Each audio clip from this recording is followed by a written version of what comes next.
Price the Lord. நம்ம இன்னைக்கு இயேசுவது பிறப்பு எல்லா வருஷமும் நம்ம கிறிஸ்மஸ் கொண்டாடுகிறோம், ஸ்டார் வைக்கிறோம். நமக்கு இது ஒரு அர்த்தம் புரியணும். நம்ம அநேக செய்திகள் மெசேஜ் கேட்டிருப்போம் கிறிஸ்மஸை பற்றி. கிறிஸ்மஸை பற்றி பைபிளில் விவிலியத்தில் சொல்லப்பட்டிருக்கிற பகுதி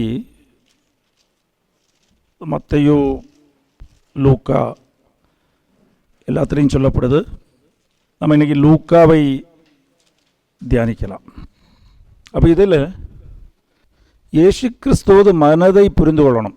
இயேசு கிறிஸ்துவ அநேக அடையாளங்கள் செய்திருந்தால் எல்லா அடையாளங்களும் எதை வெளிப்படுத்துது? அவர் செய்த அடையாளங்களெல்லாம் என்ன காமிக்கும்? அவர் செய்த அநேக அடையாளங்கள் உண்டு.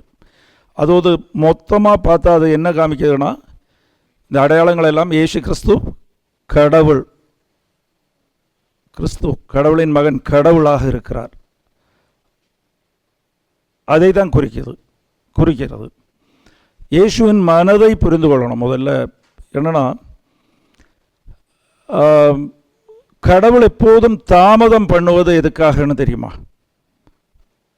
அது நிஜமாக சொன்னால் மகிழ்ச்சி கூடிய காரணமாக இருக்கும்.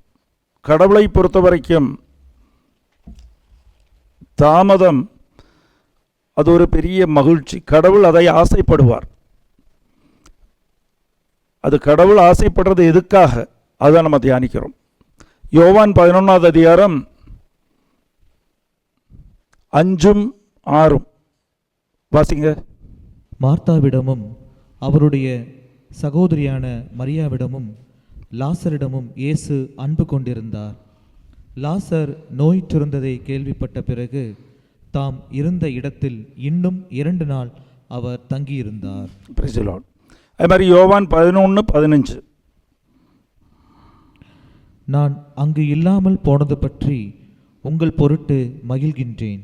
Praise the Lord. கடவுள் 2 விஷயம் சொல்றார் இதில். Martha, Maria, Lazarus.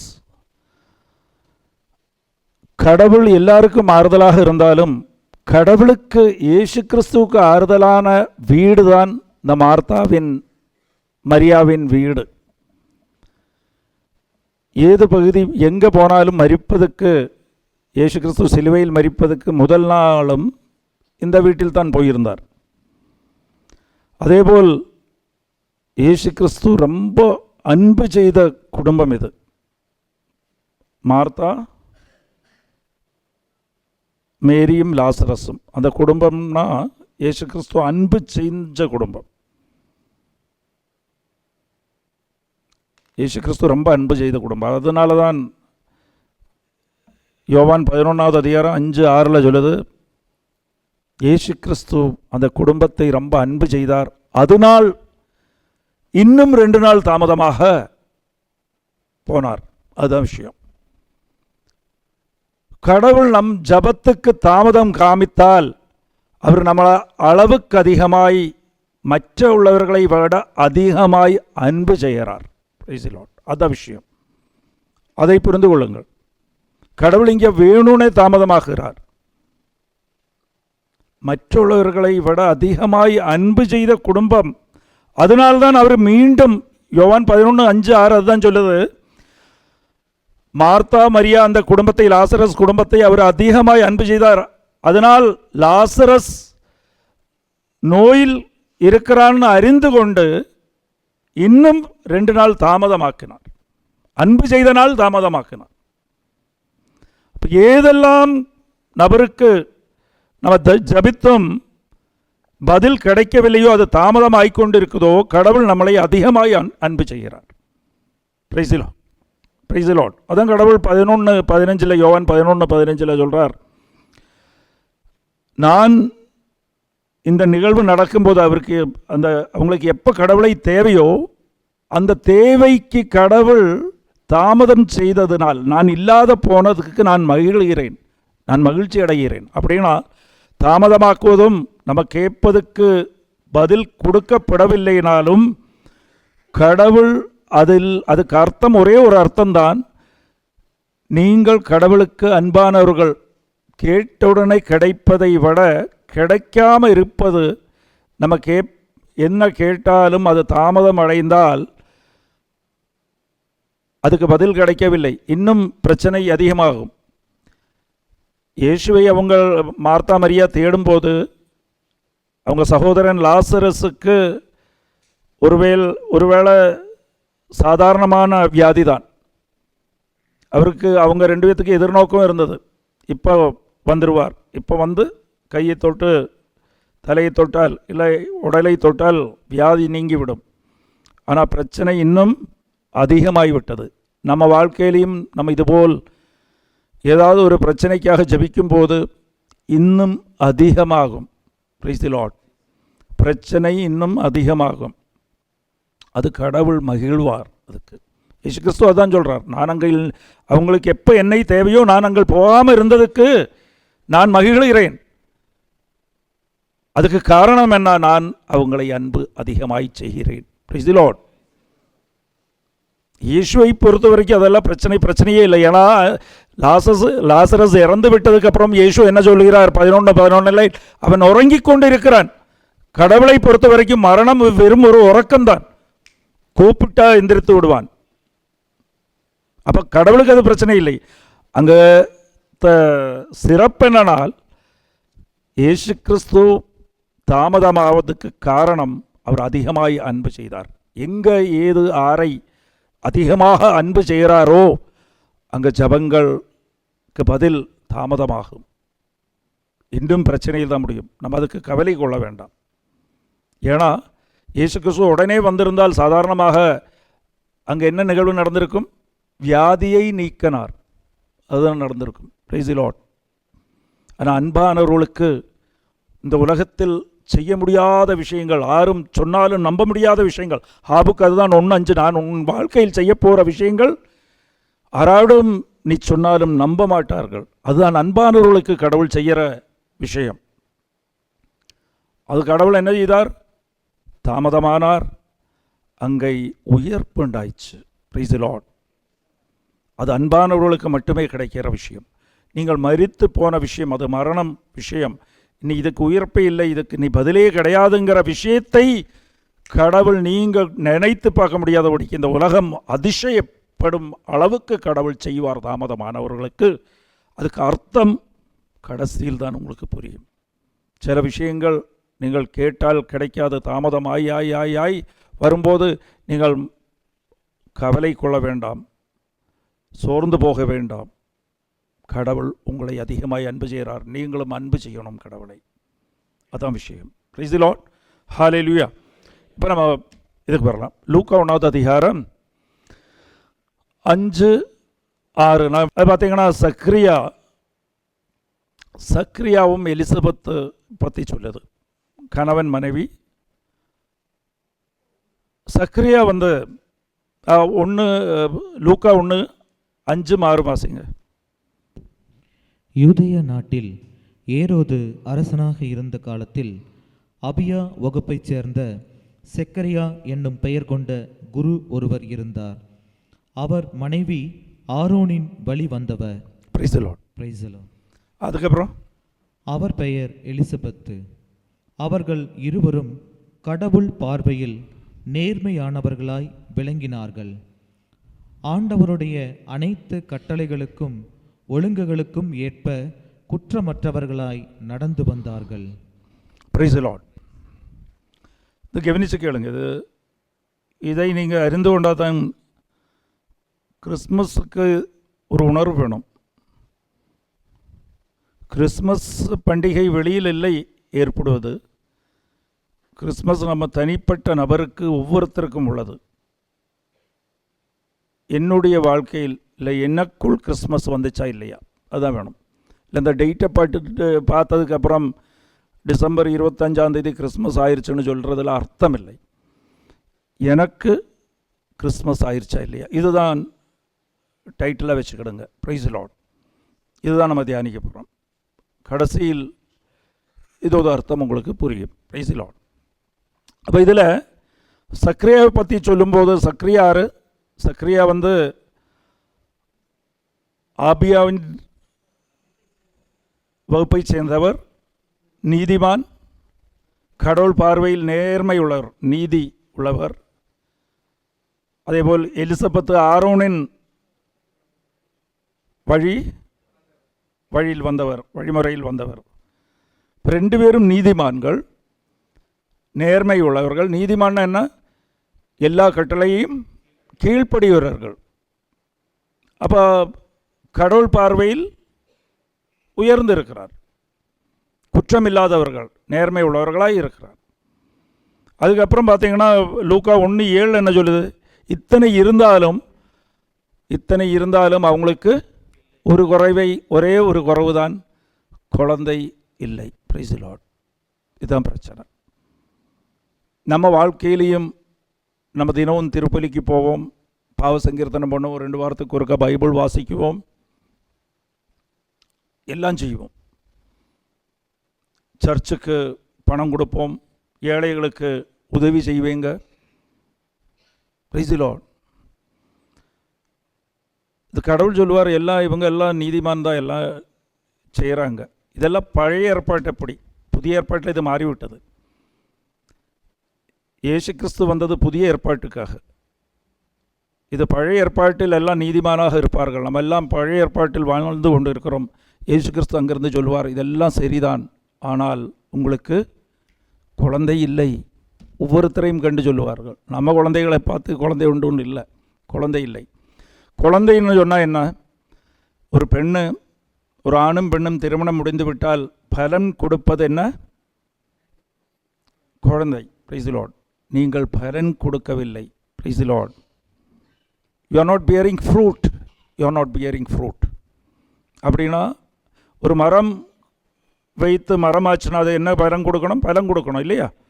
அதேபோல் கணவன் மனைவியாக இருந்தால் பலன் கொடுக்கவில்லை, அது இங்கே குழந்தை இல்லைன்னு சொல்கிறது. இவங்கள் பலன் கொடுக்கவில்லை. இவங்களிடமிருந்து என்ன வரவில்லை? உங்கள் பழைய ஏற்பாடு படி நீதிமான்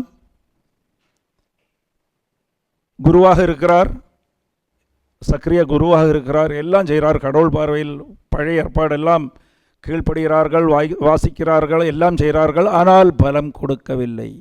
பிரைஸ் தி லார்ட்.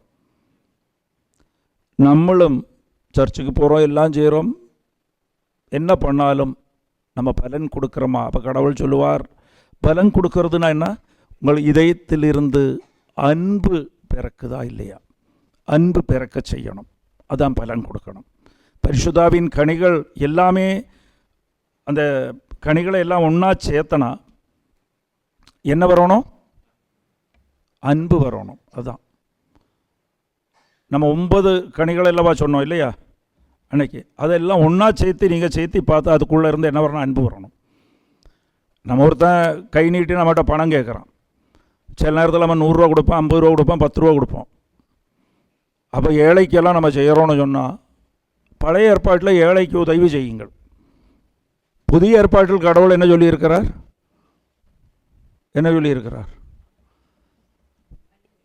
இல்லை, உன்னை போல் அவனையும் அன்பு செய். இந்த 10 ரூபா 20 ரூபா 500 ரூபா கொடுத்தா சரியாயிருமா? ஆகாது. குறைவு இருக்குது, குறைவுதான். ஒரு கன்னத்தில் அறைந்தால் மறு கன்னத்தையும் காமிச்சு கொடுன்னு சொன்னால் நீ அதுக்கு எதிர்ப்பே தெரிவிக்காதை. இவன் அடித்ததை பற்றி நீ சொல்லவே கூடாது. 1 மைல் நடக்க சொன்னால் நீ 2 மைல் நடை. இதெல்லாம் தான் பலன் கொடுக்கணும். இதயத்திலிருந்து நாள் கொடுக்க முடியுதா? முடியவில்லை. நம்ம பின்ன சொல்லுவோம், நான் சிறந்தவன், நான் ஜபத்துக்கு போயிட்டு வந்தேன், தியானத்துக்கு போயிட்டு வந்தேன், தினமும் திருப்பலிக்கு போகிறோம், ஆனால் உன் இதயத்தில் கிறிஸ்து பிறக்கவே இல்லையே. கிறிஸ்து ஆறாக இருக்கிறார், அன்பாக இருக்கிறார், நீ எங்கே பிறந்தாய்? பிறக்கவே இல்லை. பிறந்துச்சா? பிறக்கவில்லை. பிறக்கணும்னா இந்த மத்தேயு 5வது அதிகாரம் மொத்தம் நீங்கள் வாசித்து அதுபோல் செய்யணும். உன் எதிரியை நீயை அன்பு செய்யணும். எப்படி அன்பு செய்கிறது? எப்படி? உனக்கு தீங்கு விளைவிக்கிறவர்களுக்கு நீ ஆசிர்வதியும், அவனுக்கு நல்லது செய்யும், அவனுக்காக ஜெபியும். செய்ய முடியுதா உங்களால்? செய்ய முடியுதா? அப்போ கடவுள் இயேசு கிறிஸ்து என்ன சொல்லுவார்? எல்லாம் சரிதான், பழைய ஏற்பாட்டுப்படி நீதிமானாக இருக்கிறாய், சர்ச்சுக்கு போகிறாய், சாபத்தன்னைக்கு எல்லாம் செய்கிறாய், ஆனால் பலன் கொடுக்கவில்லையே, குழந்தை இல்லையே. அதான் பிரச்சனை. அப்போது கிறிஸ்மஸுக்கு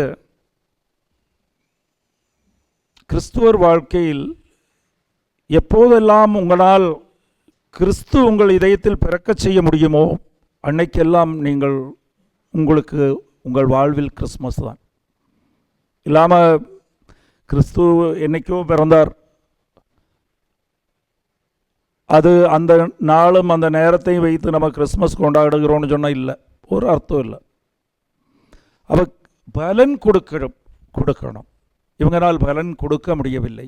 அவங்களே எலிசபெத்தும் மரியாவை பற்றி, இந்த சக்கரியாவை பற்றி புதிய ஏற்பாடு வந்தபோது அவங்க நீதிமான்கள், அது பழைய ஏற்பாட்டில் வாழ்ந்து கொண்டிருந்தவர்கள் அவங்கெல்லாம். ஆனால் புதிய ஏற்பாடு இயேசு பிறந்தபோது இவங்கள் கடவுள் பார்வையில் குழந்தை இல்லாதவர்கள், பலன் கொடுக்காதவர்கள். Price the Lord. அதை தான் புரிந்து கொள்ளணும். அப்போ எப்படி பலன் கொடுப்பது? Price the Lord. அப்போ லூக்கா 1 அதிகாரம் 26 வாசிங்க. 6ஆம் மாதத்தில் கப்ரியேல் என்னும் வானதூதரை கடவுள் கலிலேயாவிலுள்ள நாசரேத்து என்னும் ஊரிலிருந்த ஒரு கன்னியிடம் அனுப்பினார். Price the Lord. இதில் 2 விஷயம் தியானிக்கலாம். ஒன்று 6வது மாதம் கப்ரியேல் தூதர், 3வது நாசரத். Price the Lord. 6வது மாதம்னா என்ன? இங்கே 6வது மாதம் என்ன? சக்கரியாவுக்கு கப்ரியேல் தூதர் தோன்றி 6வது மாதம் இது. Price the Lord. யோசிக்கணும். நம்ம பைபிள் வாசிக்கும் போது சில விஷயங்கள் இப்படி கேள்வி கேட்டால் யார்கிட்ட கேட்கணும்? இந்த கேள்வியை எழுதுனவர்கிட்டையே கேட்கணும், இயேசு கிறிஸ்துவர்கிட்டையே கேட்கணும். Price the Lord. அப்போ தெரியும், பதில் தெரியும். அப்போ இயேசுவிடமே கேட்கணும், அப்போ பதில் சொல்லுவார். சக்கரியாவுக்கு கப்ரியேல் தூதர் தோன்றி 6வது மாதம். கப்ரியேலோட அர்த்தம் என்ன? கடவுள் வல்லமை உள்ளவர். God is mighty. God is mighty. Praise the Lord. அப்போ சக்கரியாவுக்கு கப்ரியேல் தூதர் தோன்றின இடம் எது? ஜெருசலேம்ங்கிற ஆலயத்தில். அப்படின்னா ரொம்ப முக்கியமான இடம், மகிமைக்கூடிய இடத்தில் தான் எங்கே தோணுவார்? யார் தோன்றார்? கடவுள் தோன்றுவார். மகிமை கூடிய இடம், அது முக்கியமான. ஜெருசலேம்னா இஸ்ராயலின் தலைநகரம் மாதிரி. Price the Lord. கோவில் இருக்கிறது அங்கே தான், அந்த இடத்தில் தோன்றார். நஸ்ரத் என்னென்ன தெரியுமா? நாசரத். பழைய மேப் எடுத்து பார்த்தா, நீங்கள் பைபிளில் பழைய மேப் இருக்கும்ல, சில பைபிளை போட்டிருக்கோம், நஸ்ரத் இருக்காது அதில். Price the Lord. முக்கியமில்லாத இடம் நஸ்ரத். அன்னைக்கு கடவுள் அங்கே தான் தோன்றினார். Price the Lord. அங்கே தோன்றதுக்கு காரணம், கடவுள் நம்ம வாழ்க்கையில் நம்ம நினைக்குவோம், எனக்கு ஆர்வம் இல்லை, நான் இப்படி உயிரோடு இருந்து என்ன பிரயோஜனம், இல்லைனா என்ன, எனக்கு ஆறு கண்டுக்கிறா, என் மனைவியும் இல்லை, குழந்தைகளும் இல்லை, ஆரும் என்னை கண்டுக்கல, தனிமையில் இருப்போம். கடவுள் உங்களையும் நாசரத்தாக காணுபார். Price the Lord. அது இந்த மெசேஜ், இதுதான் கிறிஸ்மஸ் மெசேஜ். ஆரும் இல்லாதவர்களுக்கு, உங்களுக்கே உங்கள் மீது மதிப்பில்லைனாலும் கடவுளுக்கு நீங்கள் மதிப்பு கூடியவர். அந்த இடத்தில் கடவுள் தோன்றுவார். அதுக்கு காரணம் என்னன்னா, லூக்கா 2வது அதிகாரம் 9-10 வாசிங்க.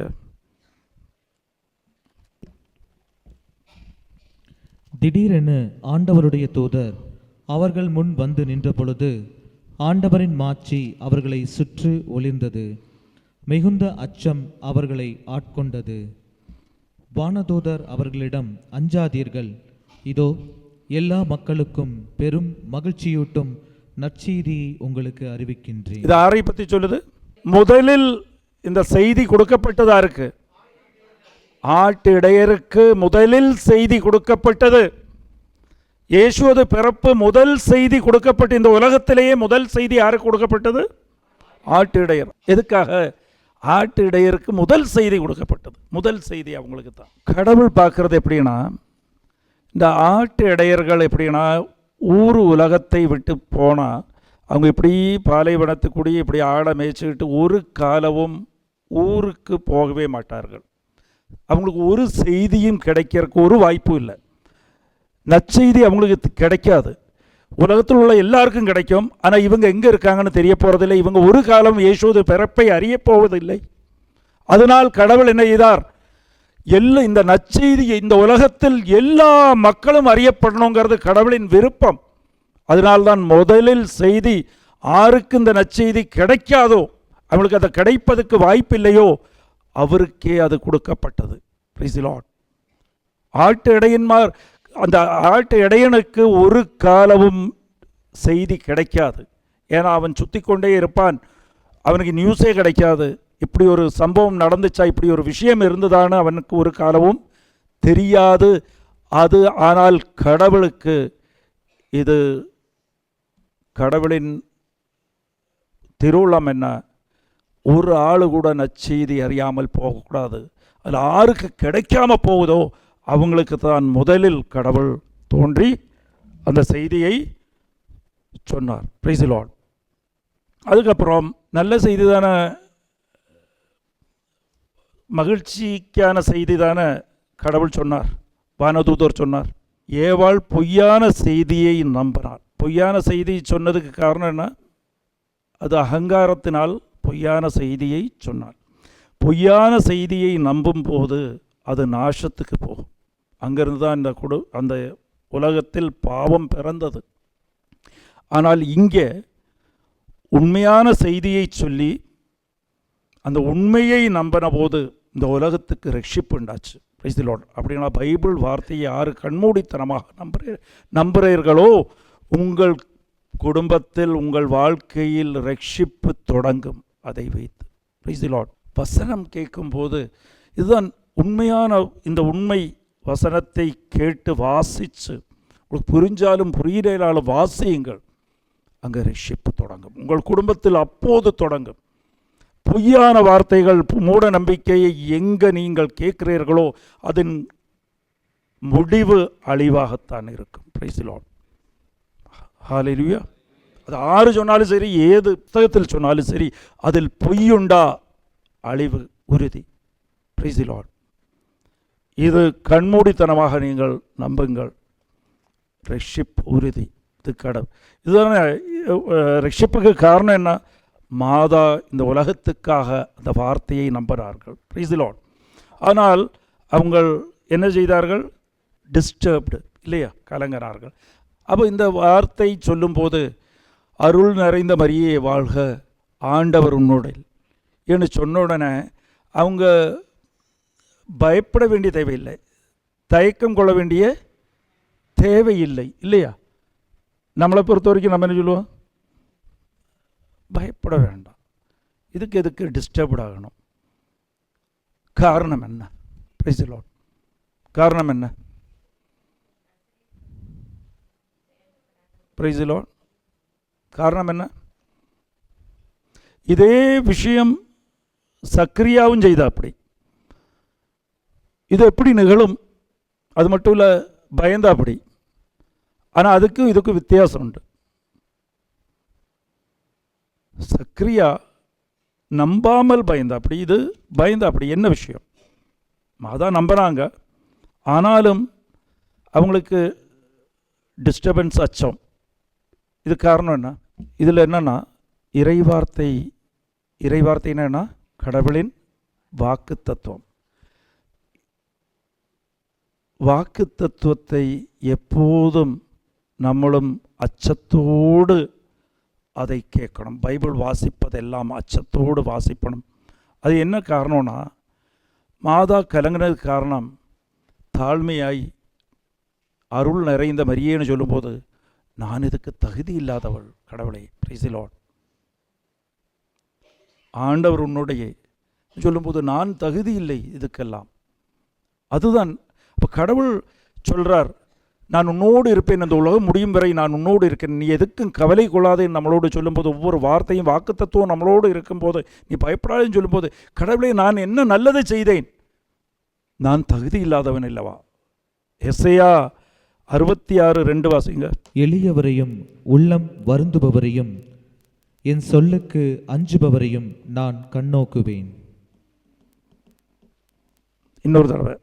எளியவரையும் உள்ளம் வருந்துபவரையும் என் சொல்லுக்கு அஞ்சுபவரையும் என் சொல்லுக்கு அஞ்சுபவரையும் நான் கண்ணோக்குவேன். கடவுள் பார்க்குவார். கடவுள் ஒவ்வொரு வாக்குத்தத்தத்தையும் கொடுக்கும்போது நீங்கள் அஞ்சி அதை வாசிக்கும் போது நீங்கள் தகுதி உள்ளவர்களாய் மாறுறீர்கள். கடவுள் முன்னாடி நான் தகுதி இல்லாதவன். கடவுளிடம் ஜபிக்கிறக்கு பரிசேயரும் வரி வசூலிக்கிறவர்களும் ஜபித்த போது கடவுள் பார்வை யார் மீது பட்டுச்சு? யார் மீது? வரி வசூலிக்கிறவர் மீது கடவுள் பார்வை பட்டது. அதுக்கு காரணம் என்ன? அவன் அஞ்சினான், தாழ்மையானான், நான் தகுதி இல்லாதவன். யாரெல்லாம் எப்போதெல்லாம் சொல்கிறார்களோ அவங்களை ஏற்று சொல்கிறார். அதுதான் பச்சாத்தாபம். நான் தகுதி இல்லாதவன், தகுதி இல்லாதவள். வாக்கு தத்துவத்தை கடவுள் வாரிக்கோரி கொடுத்திருக்கிறார். அதோடு பிரயோஜனமும் மகிமை மகத்துவம் கூட தெரியாமல் நம்ம எல்லாம் வாசித்து கொண்டு இருக்கிறோம். Price the Lord. அப்போது மாதா அஞ்சினதுக்கு காரணம், தயக்கப்பட்டதுக்கு காரணம், கலங்குறதுக்கு காரணம், அருள் நிறைவதற்கு நான் தகுதி இல்லாதவளாச்சு. கடவுள் எப்போதும் என்னோடு இருப்பதற்கு நான் தகுதி உள்ளவளா அப்படின்னு அவள் மாதாவுக்குள் கேள்வி. அது நான் அஞ்சினார். Price the Lord. அது மட்டும் இல்லை, மாதாவுக்கு இந்த வானதூதர் தோணின போது, கப்ரியேல் தூதர் தோணும் போது திருமணம் நிச்சயிக்கப்பட்ட நாட்கள் அது. அப்போ நீ ஒரு குழந்தையை பெற்றெடுப்பாயின்னு வானதூதர் சொல்லும்போது அதில் இது எப்படி நிகழும் அப்படின்னு மாதா அந்த கேள்வி கேட்க வேண்டிய தேவையில்லை. ஏன்னா கொஞ்ச நாட்களில் திருமணம் நடக்க போகுது. இந்த வாக்குகள் நிறைவேறும்னு யாருக்குமே புரியும் இல்லையா? நீ ஒரு குழந்தையை பெற்றெடுப்பான்னா நிச்சயம் முடிஞ்சிருக்குது, அப்போ நடக்கும். ஆனால் மாதா நித்திய கன்னியகான்னு சொல்லி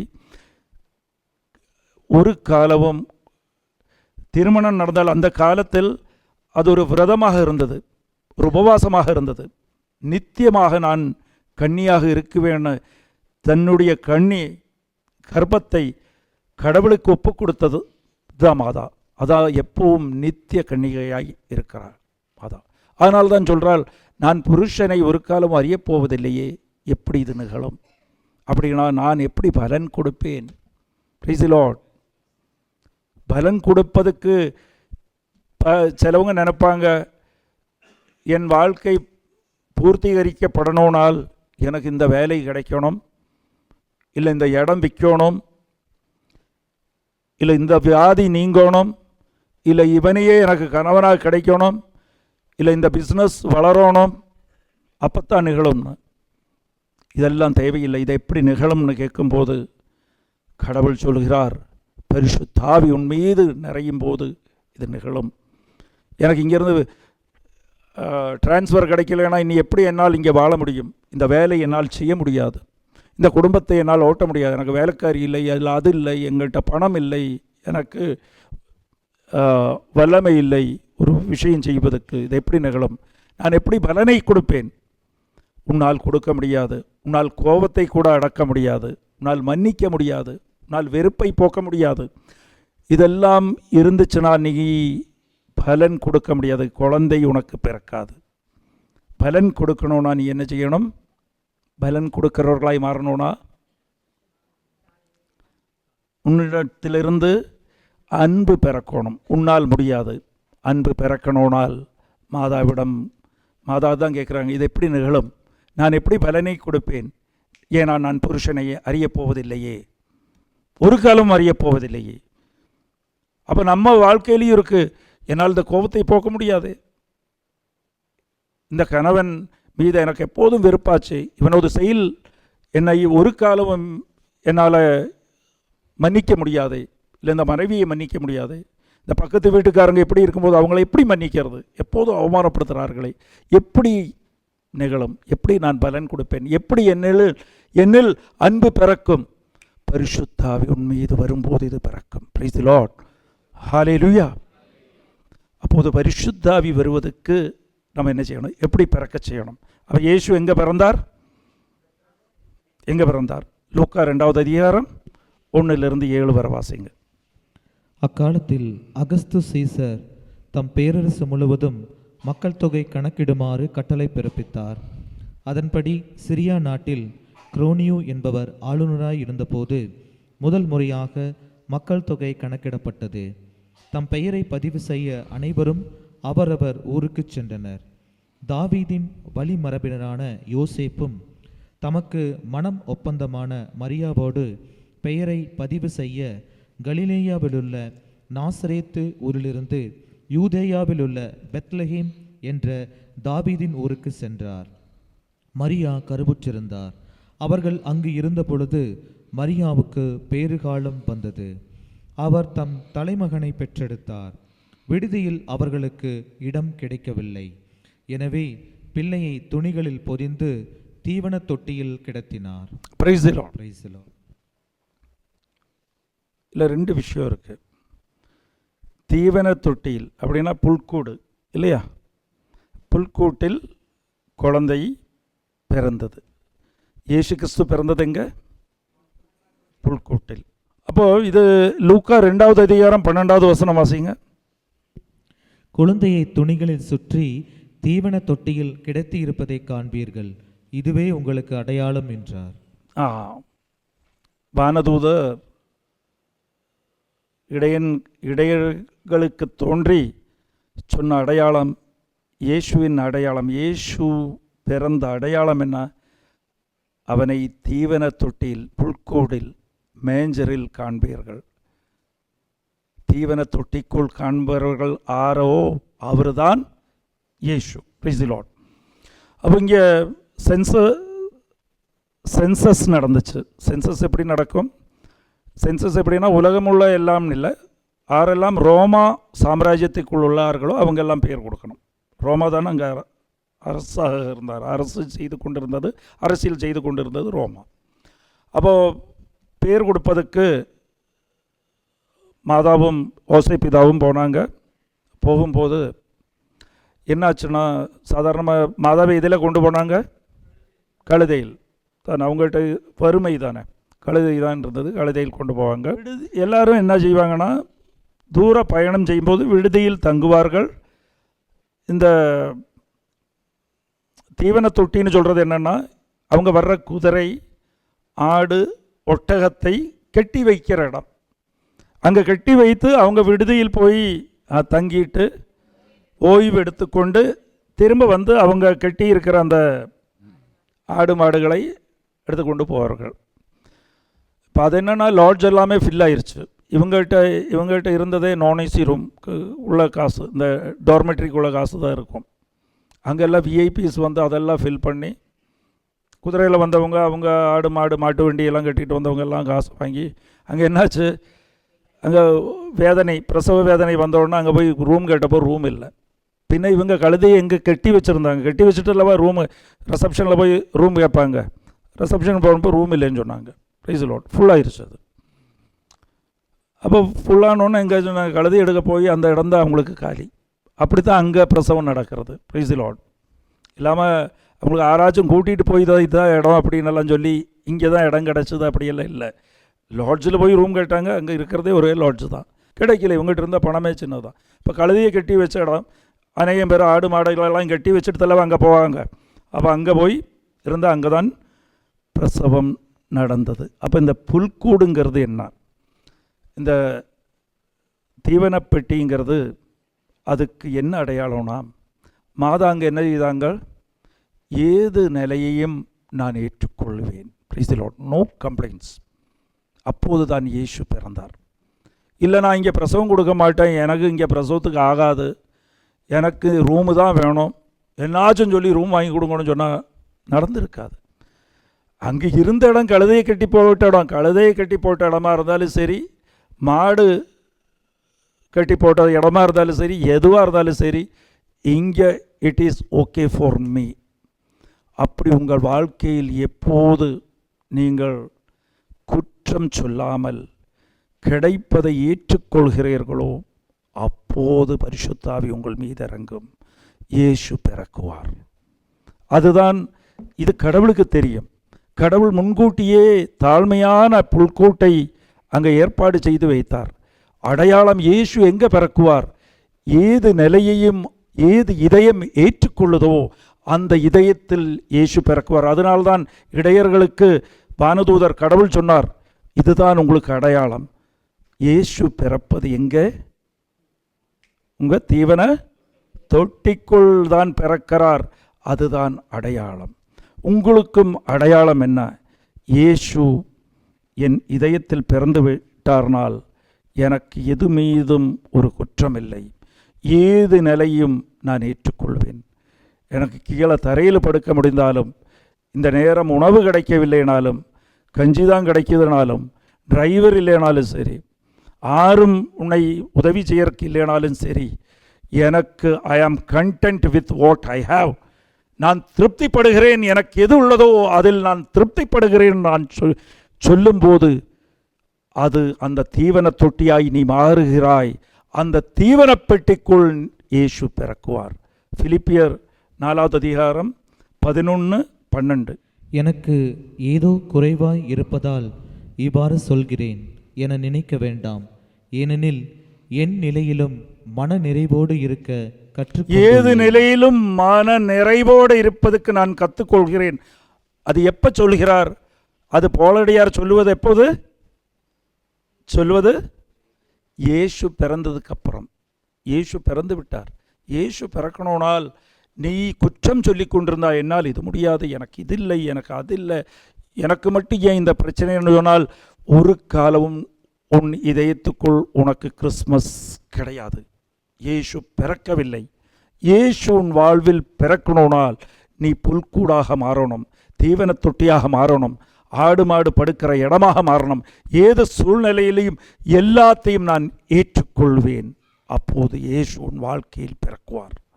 குற்றம் சொல்லி கொண்டிருந்தால் ஒரு காலம் இயேசு உன்னை பிறக்க மாட்டார். உன் வாழ்க்கையில் உனக்கு கிறிஸ்மஸ் கிடையாது. இந்த கிறிஸ்மஸில் உன் வாழ்க்கையில் ஒவ்வொருத்தரோடு இதயத்தில் இயேசு பிறக்கணும்னால் உனக்கு குற்றம் சொல்லக்கூடாது. ஏது சூழ்நிலையில் யார் உன்னை என்ன செய்தாலும் நான் ஏற்றுக்கொள்கிறேன். இந்த நிலையிலும் நான் வாழ கற்றுக்கொள்கிறேன். இந்த அவமானத்தை நான் ஏற்றுக்கொள்கிறதுக்கு நான் கற்றுக்கொள்கிறேன். நான் திருப்பி பேச மாட்டேன். ஏது சூழ்நிலையிலையும் நான் ஏற்றுக்கொள்வேன். இதயத்தில் அன்பு பிறக்கணும். அதுக்கு புல்கூடை ஏற்றுக்கொள்ளணும். ஏன்னா அடையாளம், கடவுள் கொடுத்த அடையாளமே. இயேசுவை நீ காணணும்னால் எங்கே பாடணும்? அரண்மனைக்குள் காண முடியாது. எங்கே காண முடியும்? உன் சௌரியத்தில், உன் சுக சௌரியத்தில் இயேசுவை காண முடியாது. எங்கே காண முடியும்? லூக்கா 2:12 தீவன தொட்டிக்குள் தான் காண முடியும். அது தீவன தொட்டினா மாதா ஏற்றுக்கொண்ட மாதிரி, தீவன தொட்டியாக இருந்தாலும் பரவாயில்லை, எங்கேயா இருந்தாலும் எனக்கு இது சுகம். Price the Lord, price the Lord, hallelujah.